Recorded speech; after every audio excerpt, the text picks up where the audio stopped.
स्वागत है नागपुर समय में। जानेंगे देश और दुनिया से जुड़ी टॉप 20 महत्वपूर्ण खबरें देश विदेश में। कठुआ जिले के हीरानगर सेक्टर में सुरक्षा बलों ने आतंकवादियों की मौजूदगी की सूचना पर व्यापक सर्च ऑपरेशन शुरू किया है। इलाके में सुरक्षा कड़ी कर दी गई है और संदिग्धों की तलाश जारी है। यह कार्रवाई हाल ही में पहलगाम आतंकी हमले के बाद सुरक्षा बढ़ाने के उद्देश्य से की गई है। दिल्ली नगर निगम के मेयर पद के चुनाव में भाजपा के राजा इकबाल सिंह ने भारी बहुमत से जीत हासिल की। उन्हें कुल 133 वोट मिले, जबकि विपक्षी उम्मीदवार को केवल 8 वोट मिले। ये चुनाव दिल्ली की स्थानीय राजनीति में भाजपा की बढ़ती पकड़ को दर्शाता है। लोकसभा में विपक्ष के नेता राहुल गांधी ने आतंकवाद के खिलाफ एकजुटता दिखाते हुए श्रीनगर का दौरा किया। उन्होंने पहलगाम हमले में घायल और मृतकों के परिवारों से मिलकर संवेदना व्यक्त की। राहुल ने केंद्र सरकार से कड़े कदम उठाने की भी मांग की। सुरक्षा कारणों से भारत पाक सीमा पर स्थित ऑक्ट्रॉय पोस्ट को अस्थायी रूप से बंद कर दिया गया है। इससे सीमा पार आवाजाही और व्यापार गतिविधियों पर असर पड़ा है। अधिकारियों ने कहा कि स्थिति सामान्य होते ही पोस्ट फिर से खोला जाएगा।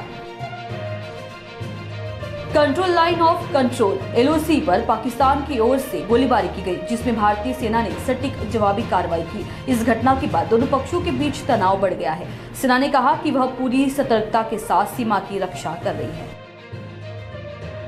संयुक्त राष्ट्र सुरक्षा परिषद ने पहलगाम में हुए आतंकवादी हमले की कड़ी निंदा की है। परिषद ने आतंकवाद के खिलाफ अंतर्राष्ट्रीय सहयोग बढ़ाने पर जोर दिया और सभी देशों से आतंकवादियों के खिलाफ सख्त कार्रवाई करने का आह्वान किया।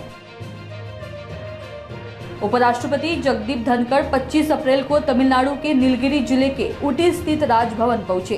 उन्होंने वहां कुलपतियों के सम्मेलन में भाग लिया और राज्य के विकास कार्यों की समीक्षा की। उनका यह दौरा राज्य के शैक्षिक और सांस्कृतिक क्षेत्रों के लिए महत्वपूर्ण माना जा रहा है।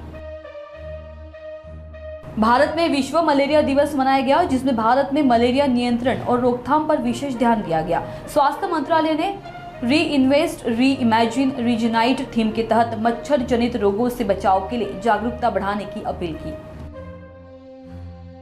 प्रधानमंत्री मोदी का मधुबनी में आतंकवाद के खिलाफ कड़ा संदेश। प्रधानमंत्री नरेंद्र मोदी ने मधुबनी में एक जनसभा को संबोधित करते हुए आतंकवाद के खिलाफ कड़ी चेतावनी दी। उन्होंने कहा कि देश के दुश्मनों को मिट्टी में मिलाया जाएगा और सुरक्षा बल पूरी ताकत से आतंकवाद का मुकाबला कर रहे हैं।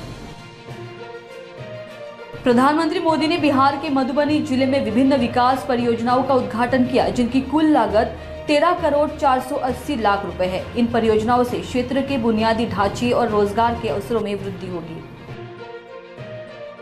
भारत ने पड़ोसी अफगानिस्तान को 4.8 टन कोविड-19 टीके दान किए हैं, जिससे वहां की स्वास्थ्य सेवाओं को मजबूती मिलेगी। यह दान भारत की पड़ोसी देशों के प्रति सहयोग नीति का हिस्सा है।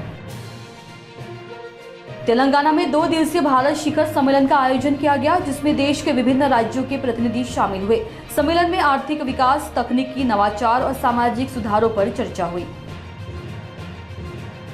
भारतीय महिला शतरंज खिलाड़ी कोनेरू हम्पी ने पुणे में आयोजित फीडे महिला ग्रां प्री शतरंज टूर्नामेंट का खिताब जीता। उनके शानदार खेल ने देश का नाम रोशन किया।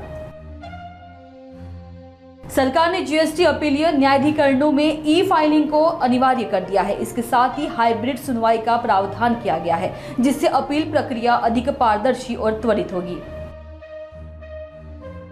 राष्ट्रपति द्रौपदी मुर्मू पोप फ्रांसिस के अंतिम संस्कार में शामिल होने के लिए वेटिकन रवाना हुई। यह उनके लिए एक महत्वपूर्ण अंतर्राष्ट्रीय प्रतिनिधित्व माना जा रहा है।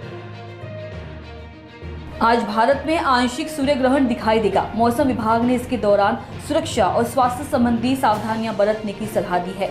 ग्रहण का समय और स्थानों की विस्तृत जानकारी जारी की गई है।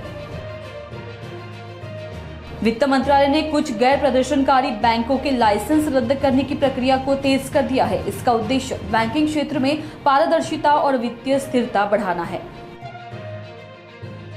दिल्ली में किसान संगठन अपनी मांगों को लेकर प्रदर्शन कर रहे हैं। उन्होंने सरकार से बातचीत शुरू करने की मांग की है, ताकि विवाद का समाधान निकाला जा सके।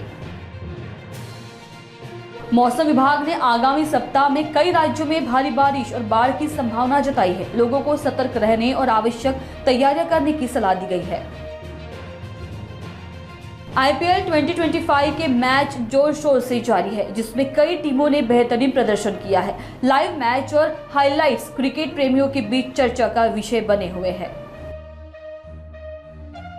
नागपुर समय में देश विदेश में बस इतना ही। आप देखते रहिए नागपुर समय में महत्वपूर्ण खबरें विस्तार से।